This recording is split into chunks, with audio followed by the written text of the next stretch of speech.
Hello, hello, hello. Welcome back to my podcast. My name is Jakeb Livengood. This is the Living Good with Jakeb Livengood podcast. We talk about all things entrepreneurship, personal development, business development, spirituality, faith, politics. Now, got a lot of things to cover, right? Basically, just a culmination of all the value and knowledge I've received over the years and just giving that back in a free forum.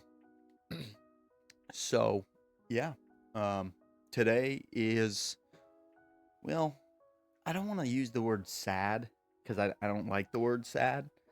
But today is more somber, I guess you could call it. I've had a difficult day mentally, spiritually, being that I really just haven't got much done on my DMOs, my checklist, my obligations for the day.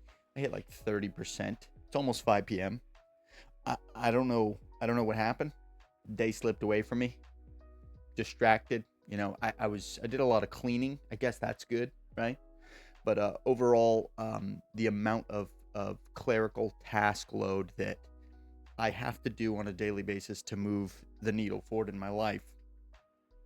Today was a fat L. Okay, big red day today.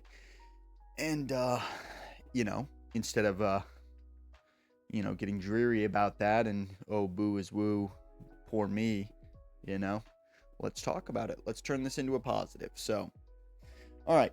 And also, that's a whole different episode right there. Perspective is your reality, right? Anything that's negative happening is really just in your mind. You can switch it up and it can actually be a positive. But today's episode's about the dark night of the soul, or no man's land, or the valley of despair, or it depends on what rhetoric of the world, what worldview you take, what you would call it. But it's what we're talking about. I like valley of despair. It's nice. So what are we talking about? Okay. First off, I say these vocabulary words all the time. Wandering generality, meaningful specific, right? We already know what those are. I will redefine them though. Wandering generality, just you're wandering generally. You don't have any definite aim or purpose. And a meaningful specific, you're taking direct, specific, meaningful action towards an intentional life, right? You've got that. Okay, so you fall into one of those two camps. There's no line you can ride to be halfway in, halfway out. It's not possible. You are one of the two. Absolutely, 100%.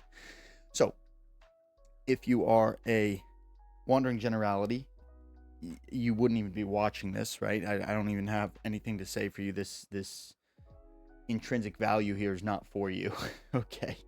But if you're meaningful specific, what you're going to experience, and this is true even if you have a mentor that's walked the path that can help hold your hand and accelerate your personal development and business development journey. Still true, okay? Just more accelerated. But you will go through the valley of despair, the dark night of the soul, whatever, okay? No man's land, as Andy Frisella, founder of First Form and creator of 75 Hard, calls it. But what it is, so here, it's a weird paradox, right? So you're going around your life, you're just unconscious, just living life as it's been given to you, not really counting your hand, your deck of cards, so to speak. That's an analogy. But you're not really taking inventory of what you've got and what your starting place is. And then one day you set a definite vision for your life, you become intentional and you start moving forward, right? You'd think if you charted your life out on an XY graph, right? What you would think would happen is, you're floating around, maybe you go a little up, you go down, but you'd think that the moment you define definite purpose for your life, you would really think, common sense, you would think that, okay, now that I've set definite purpose for my life and I'm taking definite action, it's just going to be a slow, staggered growth, just slowly but surely reaching towards exponential growth. You would think, right? You would think that. I thought that. Most people think that. That's not true, okay? You may experience some growth and you'll start going up in the right direction, but what's going to happen, and I can't speak definitively for every single person. Everyone that I talk to, this is what they went through. So I'm pretty sure it's across the board. And it was for me, was for several of my business constituents, but maybe you just go off. Nothing needs to be burned off from your character, okay? You're already a righteous soul. I doubt it. Okay? I doubt it. So here's what's going to happen, in my opinion, and based on a lot of experiences, culmination of many different business professionals I've spoken with. Okay, you're gonna get a little bit of success, you're gonna start going up, things are gonna be on the up and up, everything's gonna be chipper. Boom, you're gonna get hit. Okay, you're gonna taste the worldly success, and then it's all gonna be ripped away from you. You're gonna go back to ground zero. You're gonna go back to a place that's worse than where you started from when you were a wandering generality. It's going to be harder for you, right? So instead of, progressively going up, you're actually going to go down. You're going to start from a lower place than you even thought you were at when you originally counted your deck of cards, right? That sounds horrible, right? Why would I do that? Why would I want to do that? I'll just go on carrying on being a wandering generality, and, ignorance is bliss. That whole philosophy, which it's actually not. I could do a whole podcast on that. Ignorance is not bliss, ladies and gentlemen. Oh my goodness. But, all right, look, why this is happening is because each of the chakras relates to one of the 7 deadly sins and unlocked by one of the 7 lively virtues, okay? God knows you, he sees you, he knows what you're on about, your thoughts, he knows what's going on, he knows what's good, right? And so, here's the thing, right? When you set an intentional purpose and vision for your life, God wants you to have that. God gave you that vision for the purpose of its achievement so that he can use you in the world to affect the kingdom. But there's a big asterisk there. And that asterisk says you have to be forged in the fire to be the individual that can actually hold those blessings, and not just get the blessings, but keep the blessings, right? And so everything in your character that isn't fully righteous, it's got to be burned off. So, I mean, for me personally, I've achieved substantial worldly success 4 times now. And 4 times now, I have fallen all the way back. Bare bones basic, building a foundation again. I'm almost 100% certain. I'm fasting. I'm reading my Bible. All right. I'm praying. I'm talking to God all the time. I'm doing things intentionally. I'm cutting out of the sin from my life, and I'm almost certain this time I reach critical mass. I'm keeping it. I'm pretty sure, right? And I could be wrong, and if I'm wrong, then I'll go through it. Whatever. I'm not. All I can tell you definitively is I'm not stopping. I'm not slowing down. I'm just gonna keep going until this vision of mine that I've dreamt up is my actual tangible physical reality. Like, no matter what I have to go through, I'll go through it. But the dark night of the soul, or how I referred to it, the valley of despair, it's this degress in the exponential growth graph of your life that is the foundational building period of your life that eventually builds such a strong foundation that you jettison off and reach that critical mass and hit exponential growth. Okay? So that's what we're talking about. We're talking about the point in your life from after you become a meaningful specific, but before you reach critical mass. It's the whole learning phase of trying to figure out all the things you're going to do, trying to learn how to run your business, trying to learn all these new skills, trying to wear all the hats of doing everything that it is that you have to do on a daily basis in order to move the needle forward, right? What people don't realize is, like, no matter what it is, right? E-commerce, affiliate marketing, building a personal brand, there's so much nuance. You don't realize that within each one of those individualized businesses, there's like 15 to 30 different high income skills you need to learn, right? Who would have known when you start a personal brand? You don't think about it. You're like, hey, I'm just gonna film on my phone. I'm gonna be a personality. I'm gonna talk about the things I love. And now you're going down this rabbit hole of trying to learn VFX and try to be a masterful editor, because you're not yet at the point of scale where it makes sense to outsource that to someone that is, a top crop editor costs, $100 for a 10-minute short film, right? Maybe even more. Okay. So now you're going down the rabbit hole of learning this entire niche of skills that is very high level, right? Didn't think about that when you started, huh? When you start an e-commerce company or any sort of digital product, you didn't think you were going to have to learn UI, UX, web development. You didn't think you were going to have to be masterful at running ads multi-platform, right? Not, you didn't know you would have to design CPGs. What I'm saying is, when you become a meaningful specific and you go, I'm going to achieve this, this is the life that I'm going to build, you just asked for something you don't even know how to quantify what you're asking for, because there are so many things that you don't know yet. You can learn it, you can get there, but it's going to be a journey. You're embarking on a very long journey that you know, I was thoroughly convinced 12 months after starting entrepreneurship I was going to be a multimillionaire. Little did I know that was very short-sighted, and you know, I was fueled off hopium at the time. Hopium, the hope of achieving the goals and dreams. Now I'm operating from experience, and I have more realistic goals set, and now they're smart goals, and now I'm hitting my goals. Okay, specific, measurable, achievable, reasonable, and trackable. Right? So those are SMART goals. That's how you actually achieve things, is making sure that they check all those 5 boxes.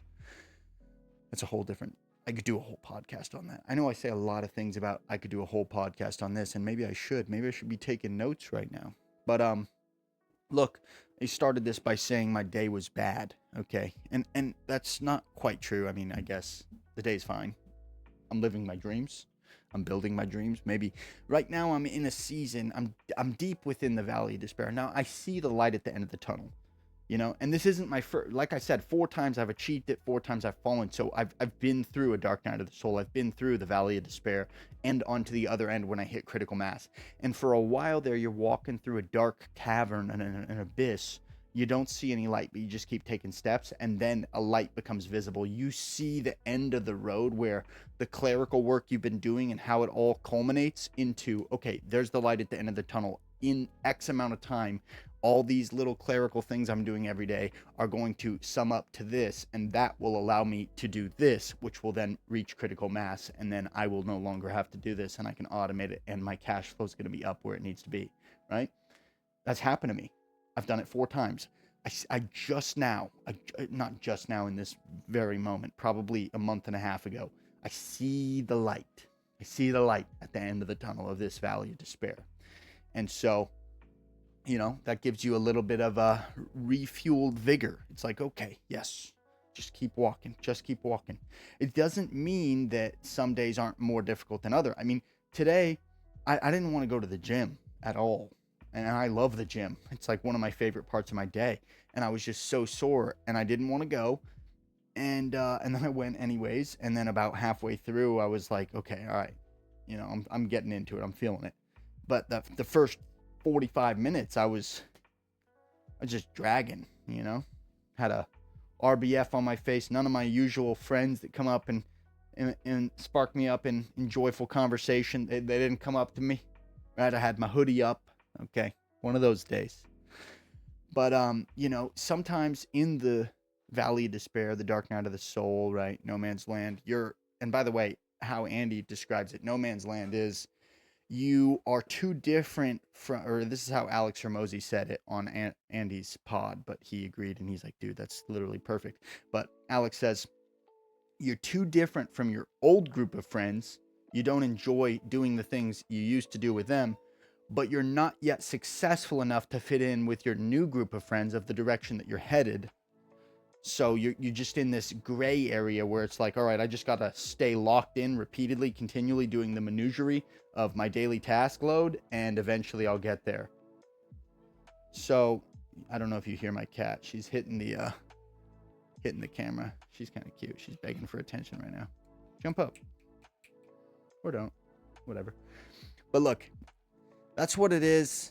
And yeah, today was one of those days where it's like, ugh. If you want to hang out in here, you can, but don't mess with my tripod, okay? That's not cool. So, if you're not watching on video, you don't understand how hilarious this is. This cat is just trying to throw me off my flow state. She could never do it. Unless she does that and knocks over my tripod. That'd be not great. So, let me get back on par here, okay? You're going to go through this period where mentally and spiritually you're tasked to just do the monotonous stuff that you don't necessarily love, but you know that it moves the needle forward. And for a period there, you won't even see the light at the end of the tunnel, that all of this work that I'm doing that's rather monotonous has a payoff. You can't see the payoff, that there's actually going to be any tangible reward or yield at the end of doing all this, but you just keep doing it. And some of those days in there get pretty dreary, because it's like, like I don't even have any fun anymore. All I do is work on these things. I don't even see any significant payoff for all this stuff.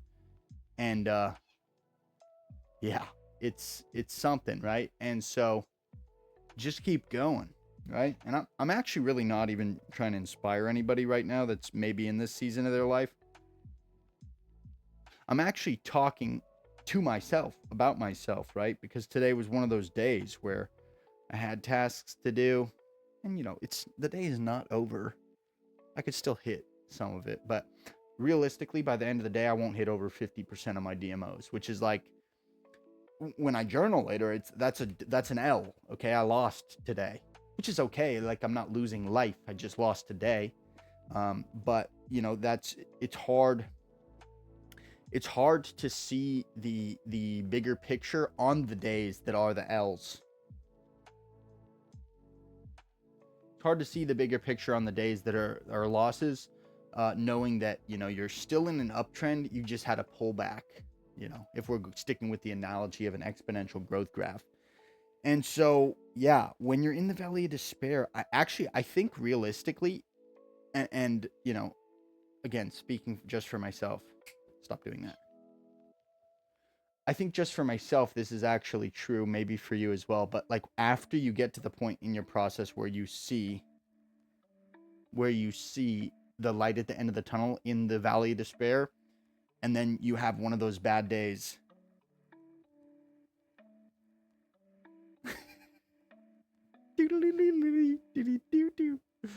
Oh man. Okay, sorry. Audio only listeners, I'm playing with my cat. She jumped into my lap. Look, I think when you get to the point where you see the light at the end of the tunnel in valley of despair while you're struggling on a day, that those days are even harder than when you're just walking in the dark, you don't see the light at the end of the tunnel, and you have a bad day. Because when you're just deep in the tunnel and you don't see the end, it's like, oh, well, it's just another day. Like, I'll wake up tomorrow, it'll be fine. We'll keep moving. Tomorrow we'll win. Whereas when you see the light at the end of the tunnel and you're like, yo, I'm about 45 days out from reaching major change in my personal process in this area, which is going to affect this area, and it's going to be massive. And so when you have one of those bad days, when you see the light at the end of the tunnel, it almost feels like you're pushing the light at the end of the tunnel further back. And you're like, oh, since I lost today, this day didn't even count towards closing the gap, right? Maybe that's just me. Maybe that's just how I'm seeing it. But also another thing, right? Because maybe it kind of, I feel like I sound like I'm whining, right? And I'm not whining. I'm very grateful for my life. I wouldn't have it any other way. There's no such thing as a life better than yours. That's Jermaine Cole right there. And I'm trying to actualize my goals, dreams, and visions. So some days are going to be hard. If it was just a cakewalk, everybody'd be doing it, right? But look, here's one thing, right? It's like this, okay? So effectively, once you go past a certain point in the process, it's like, it doesn't even make sense to turn back around or give up, because you're like, I've already come this far. Like, it's the point of no return. If you're past 50%, you're like, well, dude, I already gave everything else up over there. Why wouldn't I just keep going, even if you do not see that resolve? And I was watching Alex Hermosi. Actually, it wasn't Alex Hermosi. It was about Alex Hermosi, but it was some girl that's she talks on TikTok about mindset, personal growth. I don't even know her name, but I follow her. Anyways, she said this really upset me about Alex Hermosi, and it was, Alex posted it.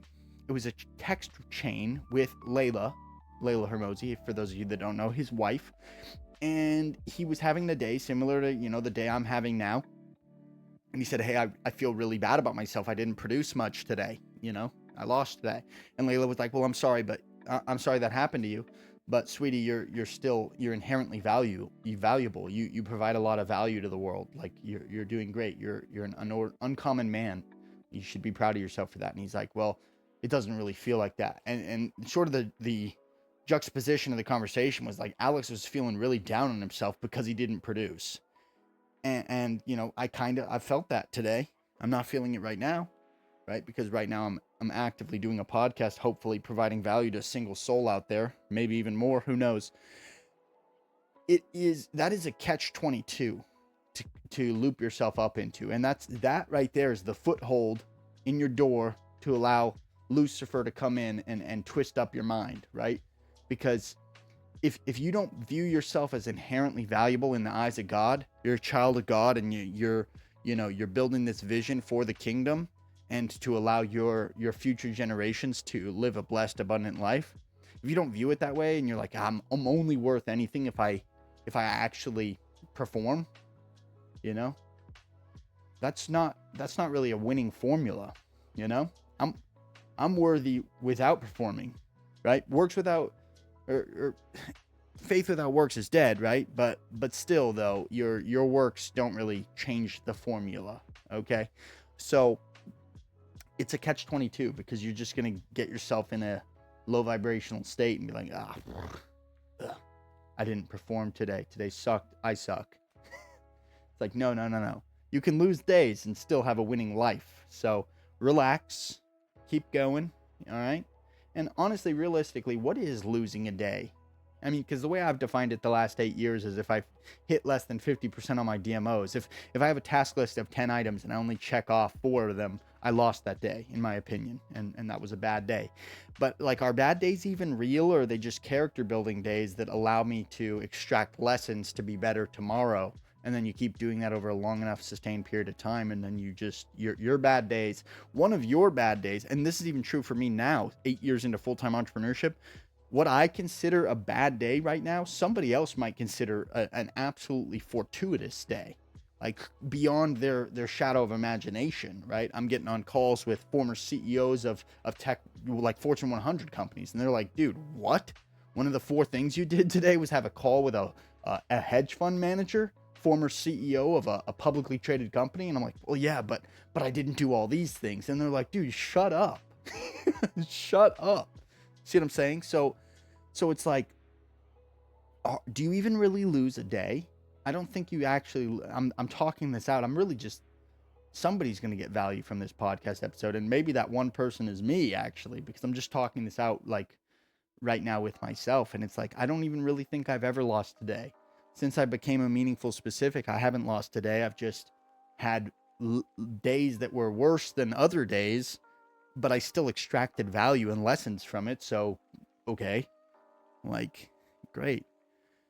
But all that is to say, the surmising this episode and really grabbing the meat and potatoes, the value here is like, when you become a meaningful specific, paradoxically, you know, you set the vision for your life, you set an intention, so now you're going in the right direction. Paradoxically, your life is going to get harder now that it's intentional and not just aimless wandering, which is weird because you would think it would be the exact opposite, and it's not.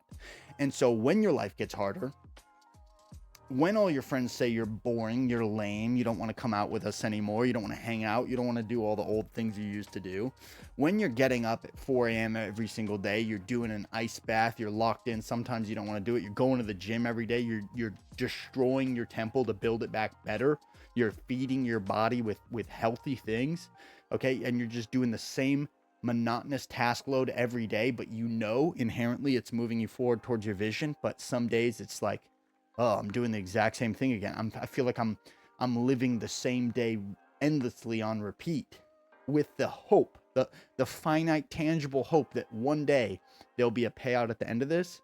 There absolutely will, if you stay disciplined and consistent over a long enough sustained period of time, even if it doesn't feel like it in the minutiae of every day, the valley of despair, the dark night of the soul, no man's land, right? And for you personally, I don't know how long it's going to be. You could have a major abundant breakthrough a week into your process. It could be a year, could be 2 years, 5 years, a decade. It could be 20 years. You could go your whole life and set a vision for your life and be intentional, and you could die and not achieve it. Like, I can't tell you with definitive certainty how your process is going to play out. What I can tell you is, for me personally, I don't think I've had a dark night of the soul. I mean, I've been doing it 8 years. I've had 4 parabolic breakthroughs. One of them lasted almost a year and 3/4 before it pulled back. I don't think I've been in a deep dark night of the soul for more than 16 months at one point in time. So, I mean, you'll experience parabolic breakthroughs, new levels, and new baseline foundations in your life within 2 years. For me, at least, that's based off personal experience. And so, I mean, just keep your head down. Just do it. Also, another thing that I said back there that I wanna touch on again, right? I, when someone that's your old friend calls you boring or lame, like it's like an amazing compliment. It really is, because think about it. They think you're boring and lame, and then you look at their life and you see what they're doing, and they're going to bars, and they're destroying their temple, and they're part of the hookup culture. They're sleeping with random people. They're desanctifying their temple. They're destroying and abusing their body. They're wasting away their years. They're probably, for me and my demographic, they're in their mid-20s. You're locked in because you want to be completely free and eligible to do whatever you want when you're 40, with your private jet and your yacht and your family that you are, you guys can do everything. You're trying to build a life for your family so that your great grandchildren are generationally wealthy because of the works that you did, right? And they're like, you're looking at their life and you're charting it out, and you're going, all right, I don't compare my life to anyone else's. I don't think I'm better than you, but charting out the path and direction you're on, you're going to be 65 living meagerly, trying to live off of your 401k that you saved up over the 45 years that you were enslaved in the workforce. And you don't even like your job. That's why you're doing the escapism stuff. And it's like, I can't do that, man. I can't do that. So you say I'm boring because I'm locked in, and I won't go get drinks with you on a weekend because I'm getting up at 4 a.m. and I'm going to the gym, and then I have critical task loads to do even on days that are the weekend. Like, yeah, okay, I'm boring, bro. Sounds good. We'll see. We'll see if I'm forever boring, or if my life gets a heck of a lot cooler when all these things that I've written down come to pass. I probably won't be very boring then, will I? So, be boring and trek through those difficult times mentally, spiritually, even financially, right? Trek through them, and you really don't need every step. You just need the next step. You don't really, I mean, some days I write down task load, and I don't even know like, I'll write down tasks, and by the way, they change so drastically over day by day, because sometimes it's like I have to fix something with web hosting or something that I don't usually do regularly. And then so I have to go down the rabbit hole of sharpening my skill in something that I don't regularly do that much. And then the whole day is sort of, twisted up around something that took me a lot longer than it probably should have, because it's not one of my sharper skills. That happens quite often. And then those days are losses or character building days. And it's like, but that was like good though, It kind of goes back to perspective, right? So your perspective is your world and your reality, and you can really just change how you think about something, and in changing that to a more positive, constructive belief system, your life gets better, definitively. There's my cat again. All right, maybe that's my sign to go. 30 minutes in. Hello, kitty, kitty, kitty. I saved this cat from a dumpster. Her name's Celeste, short for Celestial. She was abandoned in a dumpster at like 6 weeks old. She was like that big. She was like tiny. Anyways, I love you guys. Going through the valley of despair, dark night of the soul. If that's something that you're familiar with and you're in, keep taking it one step at a time. You're going to be just fine. I love you. Bye.